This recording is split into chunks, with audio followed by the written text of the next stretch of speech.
las 8:12. Estábamos ordenando el diario acá en el escritorio, que estaba como desparramado. Es señal de que estamos trabajando, ¿no? Y estamos trabajando en la cobertura y en el análisis de los temas del día, que siempre nos conectan con temas de largo plazo, y por eso queremos también tratar de salir y mirar un poquito en perspectiva este deterioro durante las últimas horas de la relación entre nuestro país y Argentina. Queremos saludar a esta hora de la mañana al otro lado de la cordillera al sociólogo y analista Jorge Elbaum para hablar de esto. Jorge, como siempre, muchas gracias por tu gentileza con la Radio Universidad de Chile, con todos nuestros auditores, auditoras y televidentes. Gracias por el llamado. Sí, Jorge, bueno, visto desde Argentina, ¿cómo ponderar esta arremetida primero de Caputo y después del presidente Milei contra el presidente Boric? Al principio como una irresponsabilidad manifiesta, la que nos tiene acostumbrado el actual primer mandatario argentino, que no deja de generar dificultades en las relaciones diplomáticas internacionales. Por supuesto, no ha sido Boric solamente el destinatario de los insultos, de las catalogaciones, del desprecio, sino que esto ha sucedido con todos los dirigentes de América Latina. En este momento estamos, recordemos que hace poco hubo elecciones en la República Oriental del Uruguay, y el presidente argentino no felicitó, a pesar de haber estado en la reunión de Mercosur a Germán Borsi. Consideró que ese triunfo era un error para Uruguay. Dijo tiempo atrás que Lula era un comunista despreciable, se refirió de esa manera a Petro y a Claudia Sheinbaum. Es decir, habló de alguna manera, de una forma absolutamente incongruente e irresponsable respecto al primer mandatario Pedro Sánchez de España. Tuvo desaires sistemáticos con respecto al presidente de Paraguay, que visitó 9 veces la Argentina desde que asumió la presidencia Milei, y Milei, a pesar de haber sido invitado a la primera reunión de Mercosur, no participó en la Asunción. Es decir, es un modelo de desprecio sistemático y de altanería y soberbia, también propio de una persona con rasgos emocionales absolutamente insostenibles por un lado, y por el otro de un empoderamiento que le dan los grupos concentrados en este país, que les permiten en tanto títere hacer el negocio, la parte dura del ajuste, sin que lo critiquen. Sí, está este elemento de continuidad que tú describes, Jorge, pero te quería preguntar si además hay algún factor coyuntural que lo explique. Déjame decirlo de esta manera. Bien, tú sabes que luego de la Guerra del Pacífico, en un sector del pueblo peruano y en un sector del pueblo boliviano, la demanda por recuperar territorio es una demanda que persiste, ¿no? Y hemos visto desde acá de Chile en más de alguna ocasión ataques a las autoridades chilenas de Perú o de Bolivia, esto independiente del signo político, pero que a la hora de escarbar un poco tienen que ver más bien con la creación de un clima interno en el país en una determinada circunstancia, ¿no? Por eso ahora vuelvo a la pregunta, más allá de estos elementos de continuidad que tú enumerabas y describías, ¿está pasando algo en el presente argentino que pudiera motivar que su gobierno tratara de ocupar la opinión pública con un asunto como este? A ver, si eso sucediese, y puede ser también que esté jugando, también estaría en relación, por ejemplo, a la República Bolivariana de Venezuela, con la cual se mantiene ahora una situación de no relación diplomática y un conflicto en relación a la detención de un gendarme, el gendarme Gallo, en Caracas, en Táchira inicialmente, y hoy aparentemente detenido en Caracas. Es decir, la apelación de las derechas históricamente a un nacionalismo unificador frente a las posibilidades lógicas de crisis y de enfrentamientos y de luchas sociales internas es digamos, histórico de las derechas internacionales, y por supuesto lo ha sido en Argentina, por ejemplo, con la dictadura en el año 1978 en relación a Chile, y posteriormente de la Guerra de las Malvinas también en relación a Chile como supuesto, si se quiere, garantizador o socio del Reino Unido en relación a las islas del Atlántico Sur.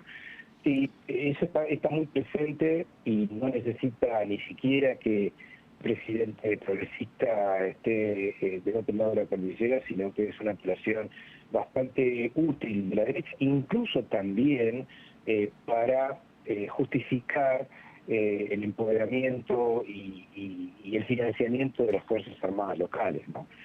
Pero creo que, digamos, de fondo hay un desprecio muy profundo de América Latina, y los nexos diplomáticos de la Argentina están apostados sobre la base del vínculo con Washington y con Tel Aviv.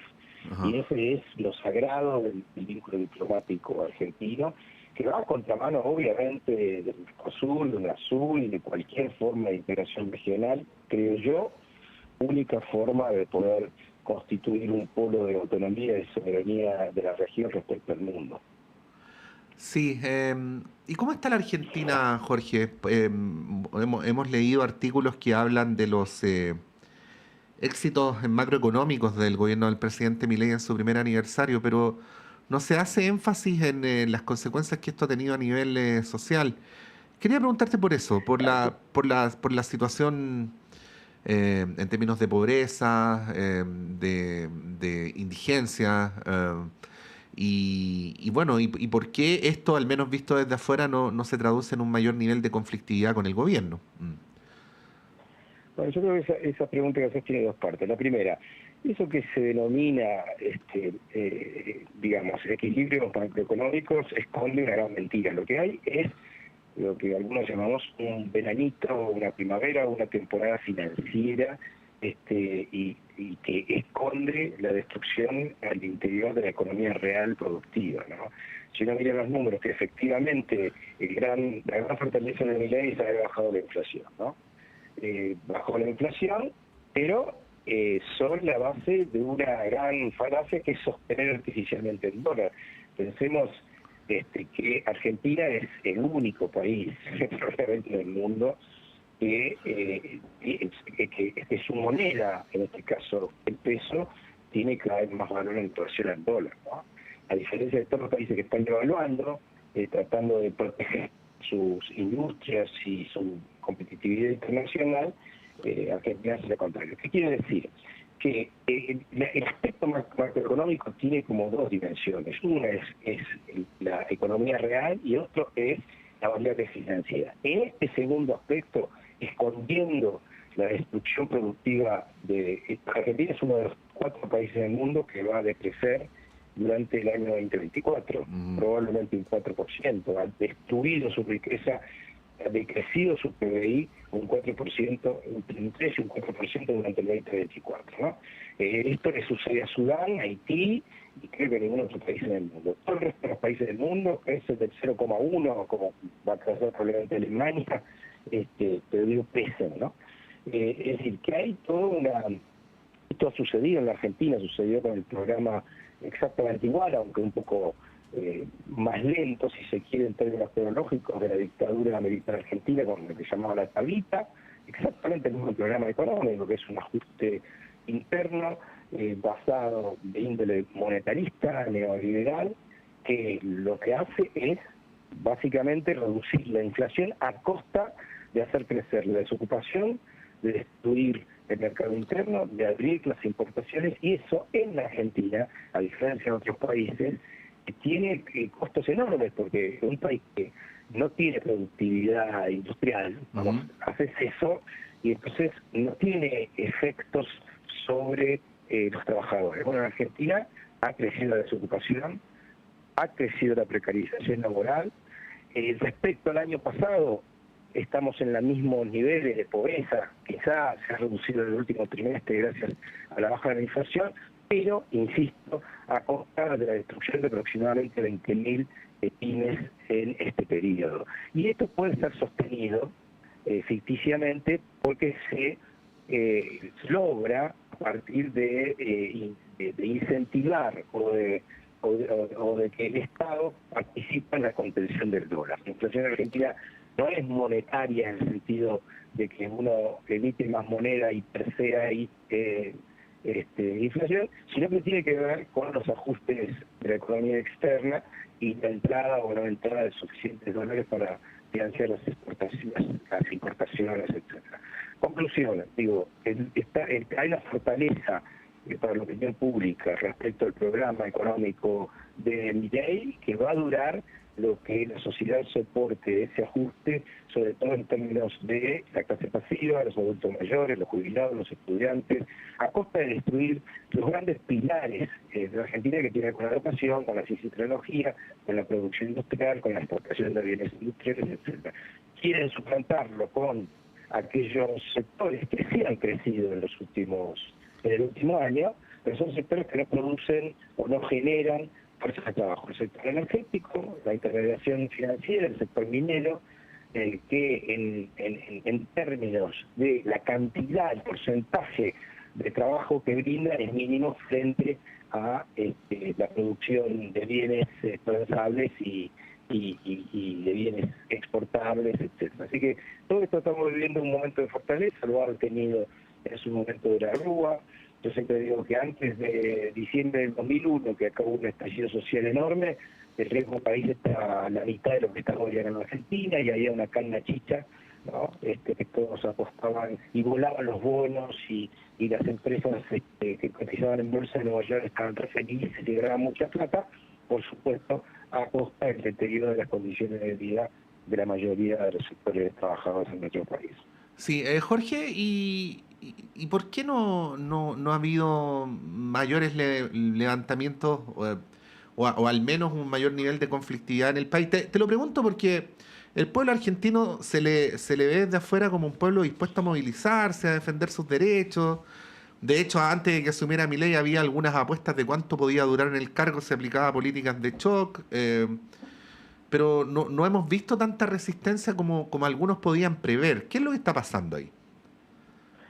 Hay dos hipótesis, creo, frente a eso. Hay una que tiene que ver con, digamos, nosotros llegamos a este momento con una oposición, si se quiere, del peronismo o del kirchnerismo, que existe, que no ha logrado, a pesar de los errores respecto a Alberto Fernández, que no ha sido borrada del mapa. Y ese sector que de alguna manera lidera en la opinión pública el posicionamiento de oposición política, no logra, se está dedicando básicamente a la interna política, en el caso específicamente de Cristina Kirchner, un enfrentamiento casi abierto con el gobernador de la provincia de Buenos Aires, Axel Kicillof. Eso produce una situación, sobre todo en la franja del conurbano, que es grave, ¿no? 13 millones de personas viven alrededor de la ciudad autónoma de Buenos Aires, y que suele en la historia argentina, junto con otros pueblos industriales, ser el punto de partida muchas veces de los momentos más álgidos de resistencia popular.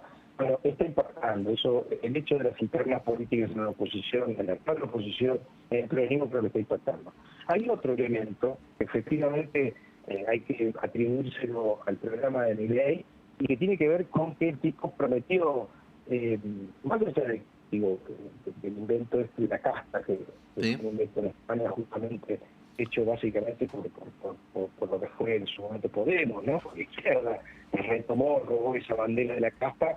Bueno, más allá de eso, baja la inflación, porque es un flagelo que realmente históricamente lastima mucho a la gran mayoría popular. Entonces, hasta que esos sectores mayoritarios tomen conciencia de que bajar la inflación no es negocio, y al mismo tiempo pierde el empleo, o bajar la inflación no es negocio, y al mismo tiempo se reducen los salarios, que esa ecuación, incluso negativa, bajando la inflación, probablemente tengamos un tiempo para que esos procesos de ebullición social tan característicos de la Argentina tomen forma.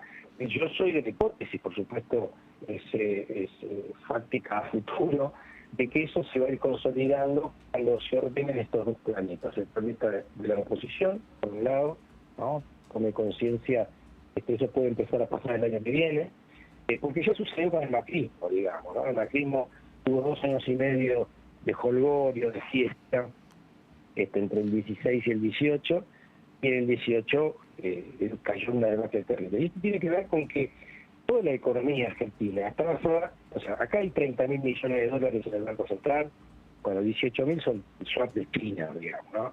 O sea, acá hay, reservas negativas, están desesperados por conseguir plata del Fondo Monetario Internacional el año que viene, en el primer trimestre, y lo que hay básicamente en este momento es la bicicleta financiera que en algún momento, como en el 2018, dice, bueno, está bien, quiero llevarme los dólares.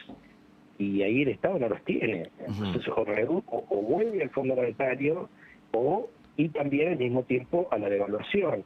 Y la devaluación del peso en relación al dólar supone inmediata inflación, porque los empresarios argentinos y sobre todo los internacionales no les interesa el peso. Lo único que les interesa es llevarse los dólares afuera. Así que eso va a suceder. Lo que no podemos saber es cuándo, y eso va a estar acompañado seguramente por estallidos sociales. Ya, tú dices, Jorge, esto va a suceder. Sí, absolutamente. Porque esto está sostenido en una mentira. Ajá. El dólar hoy es un dólar muy barato, producto de que el propio Estado fabrica pesos con una maquinita para poder comprar esos dólares y venderlos en todo caso para darle un valor determinado al 2% de devaluación mensual, que es un 25% anual, y que si vos vas al banco a poner dinero, te da un 40-50% anual en el banco. Entonces, es un negocio bárbaro para la intermediación financiera, que lo que hace es succionar todos los dólares necesarios para otras cosas. Ahora, estamos en el momento en que han cambiado esos dólares por pesos y no hay una presión sobre el dólar muy fuerte. En la medida que vaya y el dólar se dispare, estos días se disparó un poco por el tema de que el dólar es tan barato para nosotros que conviene ir a más a veranear a Valparaíso, a Río de Janeiro, sale más barato que veranear en Mar del Plata. Sí, no, totalmente. Entonces, presiona un poco. Ahora, cuando con esa presión sea más alta, generará una situación indudable de inflación, y todas las promesas de este personaje patético que tenemos como presidente quedan en evidencia como una falacia. Bueno, hemos conversado con el analista Jorge Elbaum para conocer, bueno, partimos tratando de entender esta agresiva arremetida del gobierno argentino contra las autoridades chilenas, que en todo caso han mantenido la mesura. Yo decía más temprano, Jorge, es difícil cuando uno de los dos quiere pelear que el otro no pelee, digamos, pero el gobierno chileno parece estar intentando hasta donde le resulta posible no enganchar, como decimos acá. Pero por el otro lado también la situación que está viviendo este hermano país tan entrañable para nosotros. Jorge Elbaum, muchas gracias por esta conversación. Buen viernes y buen fin de semana. No, muchísimas gracias a ustedes. Un fuerte abrazo a mis hermanos trascendidos. Gracias, Jorge. Ahí estaba Jorge Elbaum con la situación argentina, con la presidencia de Milei. Lo que dice Jorge Elbaum es que el estallido social en Argentina va a ocurrir porque el presente está basado en una mentira, ¿no? Que esta reducción de la inflación va a tener tarde o temprano sus consecuencias en términos de la reacción ciudadana. Son las 8:31, vamos a ir un breve alto y continuamos con Radio Análisis en esta mañana de día viernes.